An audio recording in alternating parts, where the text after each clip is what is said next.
नमस्कार दर्शकों, मैं हूं अर्जुन मिश्रा। आप देख रहे हैं विराट न्यूज 24 लाइव चैनल। इस समय जनपद श्रावस्ती भाजपा कार्यालय में मैं मौजूद हूं। हमारे साथ मौजूद हैं पूर्व जिला अध्यक्ष उदय प्रकाश त्रिपाठी जी और महामंत्री पूर्व जो है इस समय रणवीर सिंह जी, और हमारे साथ शुक्ला जी हमारे बड़े भाई हैं। सब लोग हमारे इस समय हैं, जिला उपाध्यक्ष हैं इस समय भारतीय जनता पार्टी के। तो आपसे जानेंगे कि बंगाल में आपने तो अभूतपूर्व जो है बहुमत हासिल की है, इस पर क्या कहेंगे? जैसे अखिलेश यादव कह रहे हैं लोकतंत्र खतरे में है, लोकतंत्र की हत्या कर दी गई। जैसा कि मैं सबसे पहले आपके माध्यम से सभी बंगाल की सम्मानित जनता का आभार व्यक्त करना चाहता हूं। उन्होंने जो स्पष्ट जनादेश माननीय प्रधानमंत्री जी, माननीय गृह मंत्री जी के नेतृत्व को दिया है, मैं सभी को बधाई देना चाहता हूं। और निश्चित रूप से वहां पे अब डबल इंजन की सरकार आगे बढ़ के काम करेगी और भारतीय जनता पार्टी का परचम लहराया है और सनातन की विजय हुई है। जैसा कि आपने कहा कि अखिलेश सबसे बड़े हत्यारे लोग हैं, जो सैफई में मुस्कुराते थे, वो क्या दूसरों को बताएं भारतीय जनता पार्टी के बारे में? वो क्या कहेंगे जिनका कल्चर ही नहीं रहा हो कि वो लोकतंत्र का सम्मान करते रहे हों। जहाँ पे वहाँ पे उनके समय में माफिया लोग, उस समय तत्कालीन एक मुख्यमंत्री जी हुआ करते थे जो उनके कुत्ते से हाथ मिलाता था, वो दूसरों को क्या बताएंगे? अखिलेश यादव क्या बताएंगे? अखिलेश यादव जी अपना पहले मानसिक संतुलन ठीक करें, उसके बाद किसी को कुछ बताएं। ठीक करें। रणवीर सिंह जी, जैसे कि वहाँ कहा, और ये बंगाल में ये कहा जा रहा है, आपने देखा कि ममता जी कह रही हम इस्तीफा नहीं देंगे। राहुल गांधी जी, तेजस्वी जी समर्थन में आ गए हैं कि लोकतंत्र की हत्या हुई है। 240 लाख बटालियन लगाई गई। वो लोग आरोप लगा रहे हैं कि चुनाव आयोग ने आपका साथ दिया, इसलिए आप चुनाव जीते हैं, नहीं तो चुनाव नहीं जीतते। धन्यवाद अर्जुन मिश्रा जी। रामायण की एक चौपाई है, जब जब होए धर्म की हानि, बाढ़े असुर महाभवानी, जब जब ले प्रभु अवतारा। निश्चित रूप से बंगाल में हमारे सनातनी भाइयों पर घोर अत्याचार हो रहा था। भारतीय जनता पार्टी कार्यकर्ताओं के ऊपर पेट्रोल डाला जा रहा था, मारा जा रहा था। चुनाव के दरमियान भी गुंडई पिछले साल भी बहुत हुई। इस बार किसकी सरकार है ये शायद ममता जी को नहीं पता था। इस केंद्र में हमारे मोदी जी की सरकार है, जिनका नारा है सबका साथ सबका विकास। उसी के तहत गुंडा राज को कंट्रोल करने के लिए हमारे जो भी बटालियन लगाई गई, उनका काम था केवल अराजकता रोकना। अराजकता रुक गई और वहाँ के लोग बिल्कुल स्वतंत्र रूप से अपना वोट का मतदान किया, जिसमें भारतीय जनता पार्टी को अभूतपूर्व सफलता मिली। हमारे मोदी जी के नेतृत्व में, हमारे अमित शाह जी के नेतृत्व में, हमारे आदरणीय सुनील बंसल जी जो चाणक्य हैं, उत्तर प्रदेश को भी उन्होंने विजयश्री दिलाई थी। हमारे सभी कार्यकर्ताओं ने मिल रावण की तरह जो कार्य कर रहे थे, उनका वध हुआ और सनातनियों की विजय हुई। मैं अपने नेतृत्व पर पूर्ण आस्था विश्वास के साथ कहता हूँ। भारत जो आरोप लगा रहे हैं उस पर, ये सब मिथ्या आरोप है भाई साहब। जब वो जीतते हैं कोई आरोप नहीं, हारते हैं भाई। मैं तो आरोप लगा रहा हूँ कि उन्होंने ईवीएम पर सेंट लगा करके उस पर ऐड कर दिया था।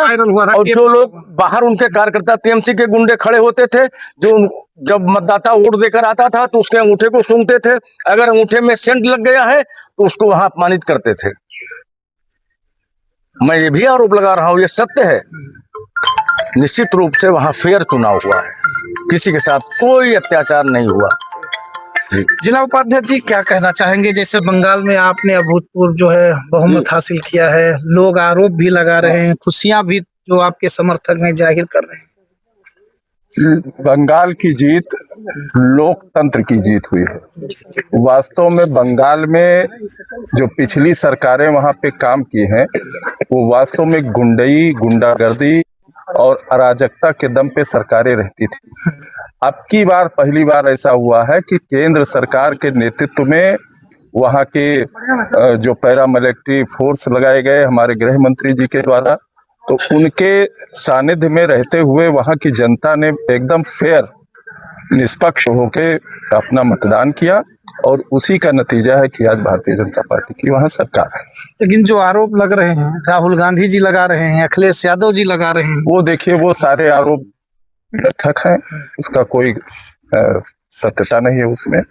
जहां जहां भी भाजपा की सरकार बन रही है, वो इसी तरीके से आरोप लगाते हो। जहां जहां उनकी सरकारें बनती हैं, चाहे कांग्रेस की हो या अन्य कोई विपक्षी पार्टी की हो, तो वो अपना मुंह बंद कर लेते हैं। ममता जी कह रही हैं हम इस्तीफा नहीं देंगे। नहीं, इस्तीफा नहीं देंगी तो कानून हमारा जो कहता है उसके तहत कार्रवाई होगी। उनका कार्यकाल समाप्त हो रहा है, स्वतः उनका वो हो जाएगा, हट जाएंगी और भाजपा की सरकार बन रही है। भाजपा की रणवीर सिंह जी, जैसा हम आपसे ये जानेंगे, पहले हम पूर्व जिलाध्यक्ष जी से जानेंगे कि सब जगह तो आप बढ़िया से जो है बाजी मार रहे हैं, क्या 2027 में 289 आप विजय हासिल कर पाएंगे? निश्चित रूप से भारतीय जनता पार्टी 289, 290 की दोनों विधानसभाएं जीतेगी।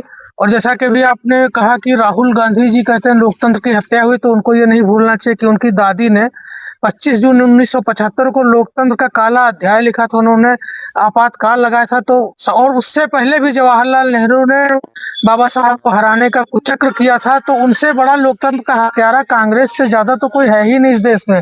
वो लोग दूसरों को क्या कहेंगे?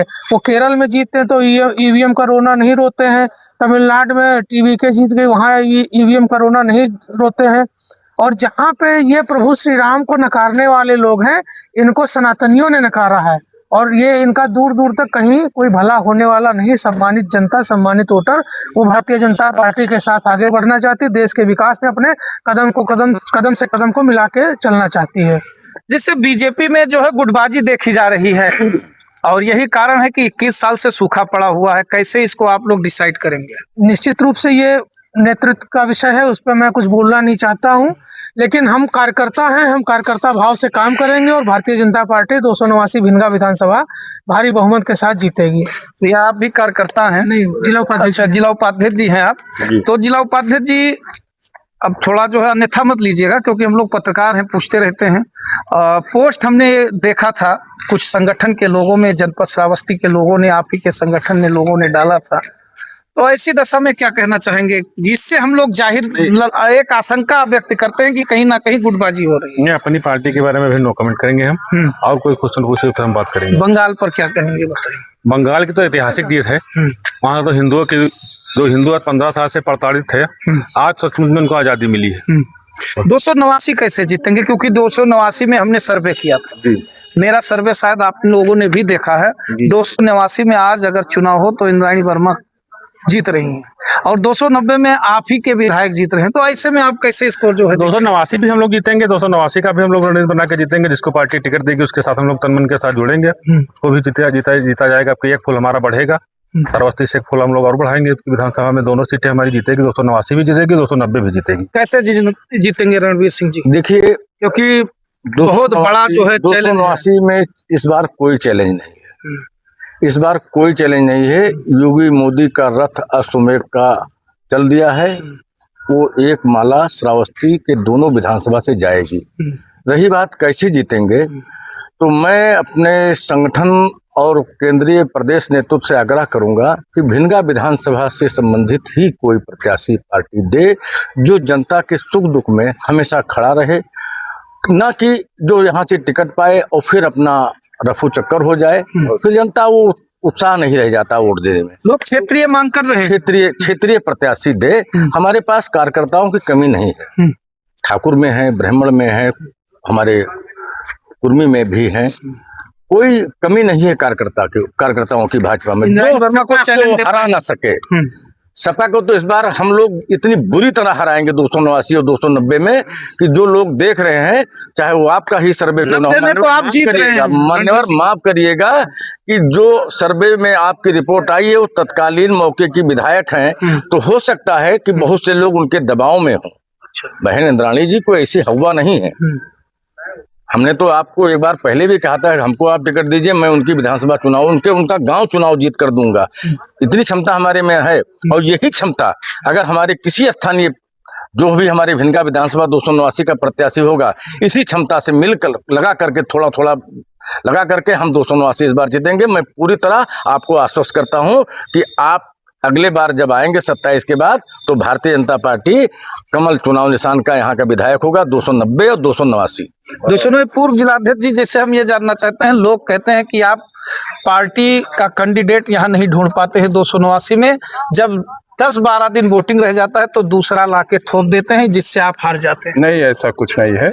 हमारे 289 भिनगा विधानसभा में भारतीय जनता पार्टी में लाइन लगी हुई है, कार्यकर्ताओं की लाइन लगी हुई है और क्षमतावान कार्यकर्ताओं की लाइन लगी फिर हुई बाहर है। क्यों आ जाते हैं? जनता बाहर सवाल नहीं है, पूछती है। बाहर की बात नहीं है। देखिए, अब की बार जो पिछला चुनाव लड़े हैं 2022, हमारे प्रदेश के उपाध्यक्ष रहे हैं और वो चूंकि टिकट मांग रहे थे कैसरगंज, लेकिन किन परिस्थितियों में क्या कारण है तो शीर्ष नेतृत्व जाने, और उनको यहाँ दिया गया तो वो चूंकि अचानक आए और यहाँ के लोगों में अपनी कायदे से पैठ नहीं बना पाए। नहीं, पिछले बार ही हम भारतीय जनता पार्टी की हमारी सीट निकल गई होती। निकल गई। तो इस बार क्या करेंगे? कौन प्रत्याशी लाएंगे जिला उपाध्यक्ष? तो ऊपर शिक्षण तो तय करेगा कि जिसको लड़ाना होगा तो ऊपर से भेजा जाएगा, उसको हम लोग मदद करेंगे। लोग तैयारी शुरू कर दिए हैं, साथ तैयारी पूरी शुरू है। बूथ स्तर से हम लोग शुरू कर दिए हैं। तैयारी यहाँ प्रत्याशी नहीं करता है, तैयारी भारतीय जनता पार्टी का कार्यकर्ता करता है। हम तैयारी कर रहे हैं, प्रत्याशी जब भी हमको मिल जाएगा। हमारा तो चुनाव निशान कमल का फूल है, हमारा प्रत्याशी भी कमल फूल है। और हम जो है अपने रणबीर सिंह जी के बातों से अपने आप को संबद्ध करते हैं कि अगर भारतीय जनता पार्टी ने लोकल विधानसभा में किसी भी जातीय समीकरण को देखते हुए अगर टिकट देती है तो हमको ये सीट निकालने में थोड़ा आसान होगा। पूर्व जिलाध्यक्ष जी, आपसे ये जानना चाहेंगे कि लोग कह रहे हैं कि यूजीसी का फैक्टर बीजेपी के लिए दिक्कत कर सकता है क्या? नहीं, कोई नहीं, कोई दिक्कत नहीं है। नहीं दिक्कत। कोर्ट में है मामला खत्म। कोर्ट वो माननीय उच्चतम न्यायालय के विचाराधीन है, तो उसमें तो मैं कोई टिप्पणी कर नहीं सकता। टिप्पणी नहीं कर सकते। तो कैंडिडेट आप जो है तमाम लोगों के जगह कैंडिडेट डिसाइड हैं, आप यहाँ 289 में कैसे डिसाइड करेंगे किसको लाएंगे? क्योंकि आपने सबको लड़ाया, कुर्मी को लड़ाया, ठाकुरों को लड़ाया, पंडितों को लड़ाया, सबको आपने देख लिया। दद्दन मिश्रा जी लड़े, लेकिन यहाँ सूखा है 21 साल से। राजा चंद्रमणि कांत सिंह कैसे लाएंगे? नहीं नहीं, देखिए, यहाँ जाति की बात नहीं है। यहाँ भारतीय जनता पार्टी सबका साथ, सबका विकास, सबका विश्वास के रास्ते पे काम कर रही। जो भी भारतीय जनता पार्टी का प्रत्याशी आएगा, कमल का फूल निशान लेके आएगा, वो हमारा प्रत्याशी होगा और हम सभी कार्यकर्ता उसके लिए मेहनत करेंगे, उसको विजयी बनाएंगे। और आप आज की तारीख में नोट करके रख लीजिए, भारतीय जनता पार्टी का ही विधायक 289 भिनगा से विजय। भारतीय जनता पार्टी 289 में यादवों को प्रत्याशी तो नहीं बना रही? अब ये ऊपर के लोग जाने, वो तो प्रत्याशी तो ऊपर से तय हो, क्योंकि लोगों में सुगबुगाहट है। रणवीर सिंह जी, देखिए, मैंने पहले ये कहा कि 289 विधानसभा भिनगा का प्रत्याशी स्थानीय होना चाहिए। बाकी हम लोग जीत लेंगे, कोई यादव हो या ठाकुर हो, कुर्मी हो, ब्राह्मण हो, सभी हमारे परिवार के हैं, हम सब सनातनी हैं। क्योंकि लोग कह रहे हैं ठाकुर साहब कि भारतीय जनता पार्टी 289 में सबको आजमा चुकी है, तो कहीं ऐसा नहीं है गेम चेंजिंग? क्योंकि Bharatiya Janata party game change के लिए ही हमेशा जानी जाती है, आप लोग भी जानते हैं। तो ऐसा चेंज ना हो कि यादव प्रत्याशी यहाँ लाया जाए? जो आप कह रहे हैं सत्य होगा, गेम चेंज होगा। पार्टी, मेरा जो मानना है और मेरा जो क्षेत्र का भ्रमण जब हम करते हैं तो लोगों के मन में है कि हमारा प्रत्याशी स्थानीय होना चाहिए। जात में हम विश्वास नहीं करते हैं, हम धर्म में विश्वास करते हैं, जात में विश्वास नहीं करते हैं। हम सनातनी हैं, हमारे परिवार से कोई भी आएगा लोकल का होना चाहिए। 289 विधानसभा भिनगा का हो, जीते तो सेवा करे जनता की और हारे तो भी अपने मतदाताओं के लिए वो चिंतित रहे, उनकी सेवा के लिए वो तत्पर रहे। जनता ये भी कह रही है कि भारतीय जनता पार्टी के सबसे जुझारू नेता आप भी हैं, अगर आपको भी मौका दें तो क्या आप नहीं निकाल सकते? नहीं, हम तो बिल्कुल निकाल कर चुनाव जीतेंगे। हम चौथी बार जिला पंचायत, तो कोई भी जिला पंचायत सीट में हम 10,000, 11,000 वोट से कम नहीं मिला। और लोग जात की जो बात करते हैं, हमारे जिला पंचायत क्षेत्र में 4 घर ठाकुर के होते हैं और जिसमें 1-2 प्रत्याशी होते हैं। और जितना वोट मैं पाता हूँ उतना वोट कोई, जितने वोट से मैं जीतता हूँ उतना वोट तो कोई पाता ही नहीं है। हमको मुस्लिम का भी वोट मिलता है, हमको यादव का भी वोट मिलता है, हमको ब्राह्मण का भी वोट मिलता है, हमको कुर्मी का भी वोट मिलता है। हम लोग जात की बात ही नहीं करते हैं। अब ये जो बात करते हैं, जात की बात कौन करता है? जो कमजोर होता है। हम राष्ट्र की बात करते हैं। हम दिन 4 रहे न रहे, 13 वैभव अमर रहे। ये देश तभी सुरक्षित रहेगा जब देश का प्रधानमंत्री भाजपा का हो, कमल का हो, जब देश उत्तर प्रदेश तभी सुरक्षित रह पाएगा आदरणीय अर्जुन मिश्रा जी, जब ये प्रदेश योगी जैसे व्यक्ति के हाथों में कमान हो। क्योंकि आपने देखा होगा सपा के शासनकाल में बहनों का चलना दुश्वार हो जाता था, जितनी भी खाली जमीनें पड़ी होती थी गरीबों की, दबंग उस पर कब्जा कर लेते थे। आज किसी की हैसियत नहीं है कि किसी बहन बेटी के ऊपर कोई आंख उठाकर देख ले, किसी गरीब की जमीन के ऊपर आंख उठाकर देख ले। तो हम जात में नहीं विश्वास करते, जिसको मेरा एक मानना है, आपके चैनल के माध्यम से मैं हाथ जोड़कर विनती करता हूं नेतृत्व से कि चुनाव में स्थानीय लोकल प्रत्याशी हो। हमारे पास प्रत्याशी की कमी नहीं है, प्रत्याशी बहुत है, प्रत्याशी बहुत है, लोगों ने जमीनी स्तर पर बहुत काम किया है। हम लोग 2087 से जब मैं डिग्री कॉलेज से आया तब से मैं इस आपके इस पार्टी की सेवा कर रहा हूँ। आप बाकी सर्वे आप लोग कर रहे हैं, आपको बहुत बहुत धन्यवाद। आप चिंता कर रहे हैं पार्टी के लिए, आपको बहुत बहुत साधुवाद। बस इतना मैं आपको आश्वस्त करता हूं कि 289 और 290 दोनों विधानसभा का फूल योगी जी के गले का हार बनेगी। तो दर्शकों, जैसा कि आपने देखा जिस प्रकार से जिलाध्यक्ष जी आपसे जानना चाहेंगे, लोग जिला उपाध्यक्ष जी ये जानना चाहेंगे कि लोग कह रहे हैं जैसे सर्वे में हमारे 2 नाम आते हैं आपकी पार्टी के लोगों जनता के बीच में।